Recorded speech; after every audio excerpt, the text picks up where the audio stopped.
In this video, I'm going to show you how to use Magic Wand in Adobe Fresco. Now to do this, first you want to go to the left over here and you want to select this tool, which is the lasso selection. So you want to click on it and then you want to click on it again. And as you can see, it's going to allow you to select some other tools as well. And the second one should be Magic Wand. So you want to click on Magic Wand over here and there we go. This is what allows you to actually use it. Now you can go and click anywhere where you want the area to be selected. So what a Magic Wand does is it's basically tries to connect what area it can be connected and basically put into one object. So let me show you what I mean. So if I click on here, for example, I also have to right click and make it a pixel layer, otherwise it's not possible. So I'm gonna click on over here, and as you can see, it's going to select this area because it does think this is basically one object somebody would want to select and then manage. Okay, and this time it was correct. As you can see, it was almost perfect. So if it's not perfect, you can just click on at the place where you want to correct, and there we go,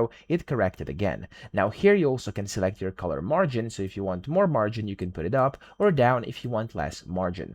Now if you want to add additional things to your selection, you can just simply click, and there we go, it's going to be added to your selection. I could also add, for example, this kind of black rounding over here, so the outline as well and stuff like this. And as you can see, there we go, I now have kind of a full selection. Now whenever you're done, you can just go ahead and basically use it however you want. You can go down here to where it says transform, which is going to allow you to transform your selection just like this, which is quite nice. And then you also have some other options, which are the erase option. It's going to erase everything just like this. You have the mask option, which is going to add a mask to your specific layer.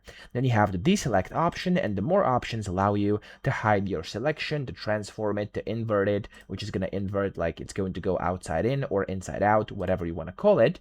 And then here you can go and select different overlays as well. Okay, so that's how to use the Magic Wand. I hope this video helped you out. If it did, please subscribe to the channel and help me out as well.